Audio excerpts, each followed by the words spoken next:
Organisée par le CTRS, la semaine de l'entrepreneuriat s'est déroulée en 3 séances à Zurich, Lausanne et Genève. Au cours de ces séances, différentes associations ont pu présenter leurs objectifs aux autres participants. Ils ont également pu poser toutes les questions qui les aideront à la réalisation de leur projet. Nous sommes venus cette fois-ci en force avec un nouveau partenaire spécialisé dans l'accompagnement à l'entrepreneuriat, reconnu à l'échelle internationale.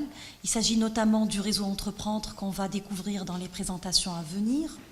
Nous avons aussi invité un représentant de l'Office des Tunisiens à l'étranger, en la personne de M. Adel Charghi, directeur d'appui au développement, et ce, dans un esprit d'institutionnalisation du service de l'accompagnement et de l'appui à l'entrepreneuriat destiné aux Tunisiens résidant en Suisse particulièrement et à l'étranger en général. Ceci, bien sûr, ne pouvait avoir lieu sans la précieuse collaboration des associations partenaires de Tunisiens résidant en Suisse. Aujourd'hui, nous organisons cette séance à Zurich avec M. Amr Ben Hamida pour l'association Swiss Vision. À Lausanne, nous organisons avec l'association Zaytouna, et à Genève, on organise avec l'association Le Pont Genève et Swiss Tunisian Think Tank. Et nous sommes heureux d'avoir pu développer des partenariats solides avec les associations qui sont aussi partenaires sur d'autres projets, des initiatives de développement que nous mettons en œuvre ensemble. Cet été, Swiss Tunisian Think Tank, et pour ceux qui ne connaissent pas, c'est une association qui travaille dans plusieurs domaines, plus dans le domaine de l'éducation. Bonsoir, Gélène Mat de l'association Le Pont Genève. Nous sommes une association qui est créée il y a plus d'une année avec des amis tunisiens et suisses. On a un partenariat maintenant avec CTRS en Tunisie, dans la ville de Mazebourkiba, où on a un projet de recyclage. Nous sommes une petite association. Nous avons 3 piliers: la formation, le travail et l'aide immédiate.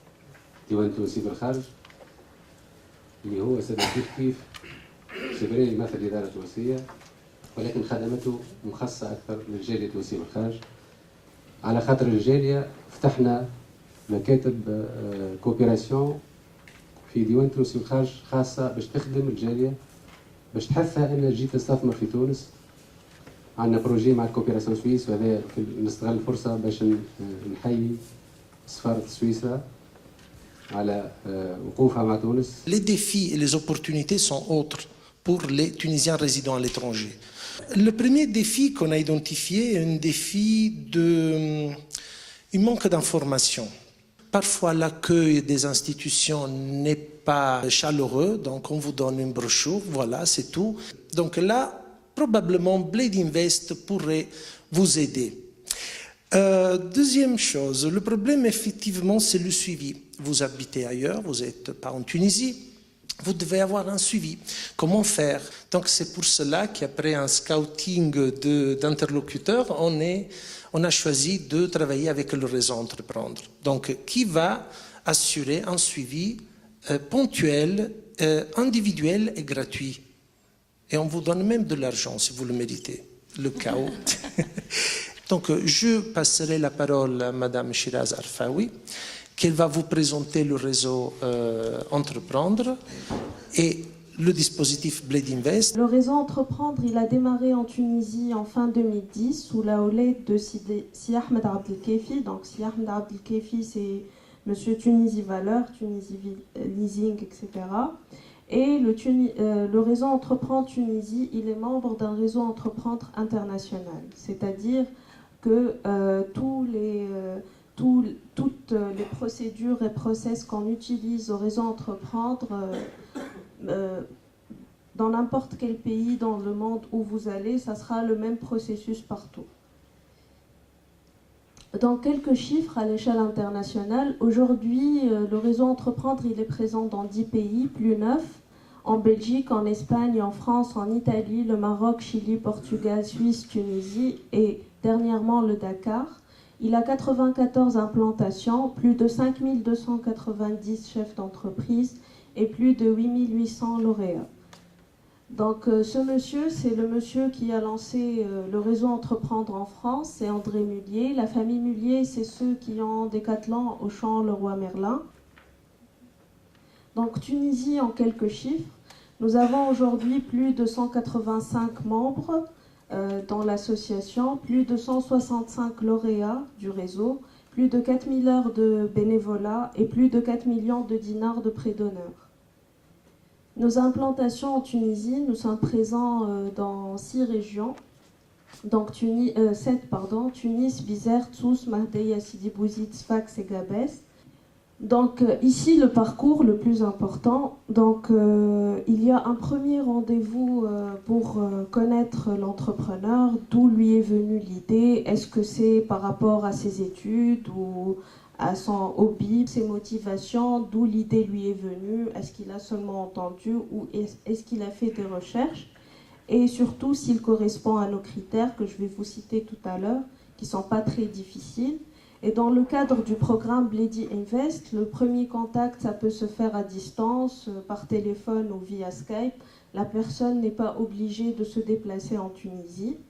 Par la suite, nous commençons l'étude de projet.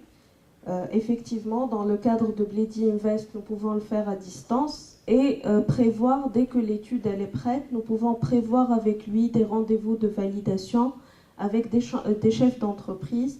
C'est-à-dire, nous pouvons nous organiser avec lui quand est-ce qu'il va rentrer en Tunisie pour organiser ces réunions-là.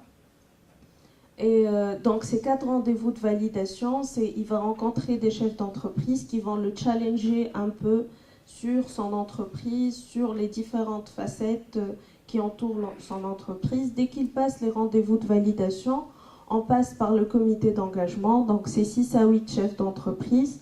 Et entre les deux périodes, ça ne prend pas beaucoup de temps. C'est-à-dire, par exemple, en une semaine, on peut faire les deux.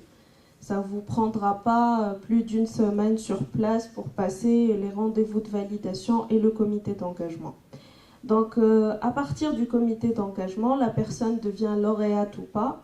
Devenir lauréat Réseau Entreprendre, c'est bénéficier d'un accompagnement individuel par un chef d'entreprise des 2 à 3 premières années du démarrage de l'entreprise, bénéficier d'un accompagnement collectif par les lauréats eux-mêmes. Par exemple, on nous a posé beaucoup de questions à Zurich et à Lausanne sur les cadres juridiques, sur comment créer sa société effectivement en Tunisie, c'est-à-dire l'API, les procédures de l'API, les procédures de la douane, etc.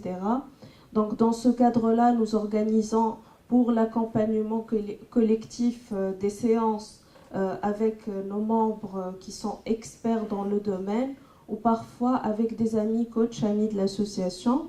La troisième chose qu'on offre, c'est un accompagnement financier. Nous donnons de 10 000 à 30 000 dinars qui représente l'apport personnel parce qu'on n'apparaît pas dans le schéma de financement, c'est-à-dire le chèque il est donné au nom de la personne. Il est remboursable sur 5 ans avec 18 mois de grâce, 0% d'intérêt et sans garantie. Et le 4e service que nous offrons, c'est une intégration dans un réseau local, national et international. Vu que le réseau Entreprendre il est présent dans 7 régions en Tunisie, dans 10 pays dans le monde, il y a beaucoup d'événements de networking. Donc pour les critères d'éligibilité, dans le cadre du projet Bledi Invest, nous avons dit que le point 2 qui concerne la détention de la majorité dans le capital de l'entreprise, nous allons offrir l'accompagnement et pour l'investisseur, la personne qui va investir, c'est-à-dire le Tunisien résident en Suisse, et pour la personne de confiance qu'il mettra sur son projet en Tunisie.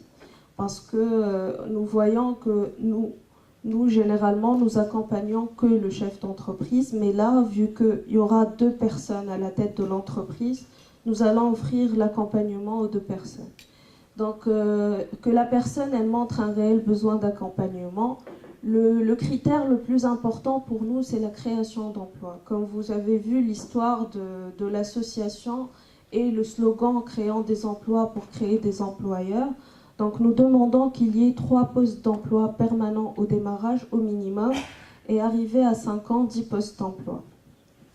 Et aussi, nous accompagnons des projets qui démarrent, qui ne dépassent pas les 2 ans d'activité, parce que nous voyons, selon les études, que les caps difficiles sont les 2 premières années du démarrage de l'entreprise.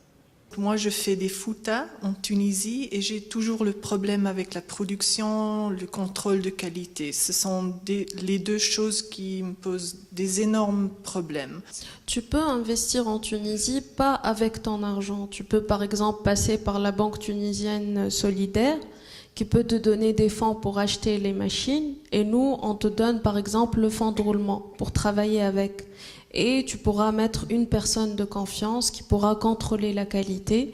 Il y a beaucoup de dispositifs en Tunisie aujourd'hui pour surveiller la qualité. Il y a des fonds américains en Tunisie qui peuvent t'aider je peux te mettre en contact avec eux si tu penses à lancer ton entreprise, qui t'amènent des experts à leur charge et ils te demandent seulement, comme nous, la création d'emplois. Bonjour, Edna Aleni, je suis la présidente de la Chambre de commerce tuniso-suisse. Donc à mon niveau, comme entrepreneur initialement et également en contact direct avec des entreprises suisses en Tunisie, je peux vous dire qu'il y a, économiquement parlant, il y a un grand intérêt.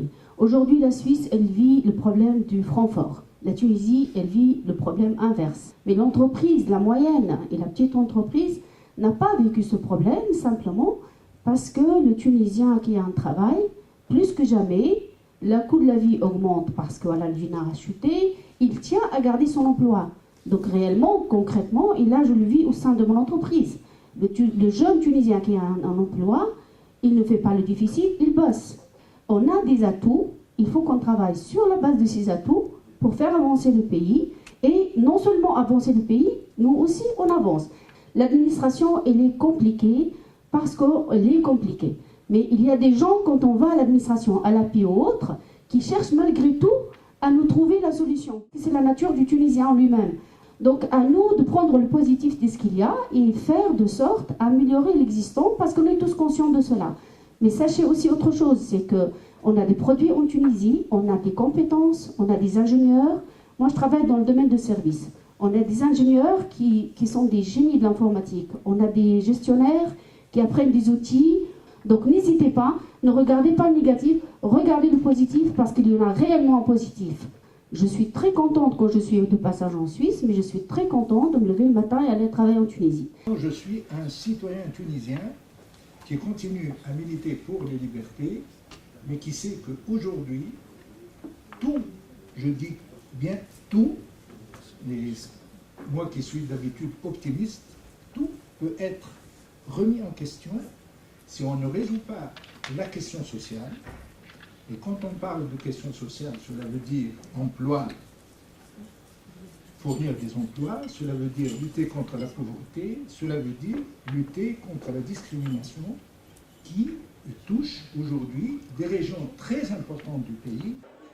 La semaine de l'entrepreneuriat a permis le lancement de Bled Invest, une initiative du projet CTRS en partenariat avec le réseau Entreprendre de Tunisie. Cette initiative a permis la mise en réseau de porteurs d'idées et de projets avec Bled Invest, un dispositif d'accompagnement spécifique aux Tunisiens résidant en Suisse.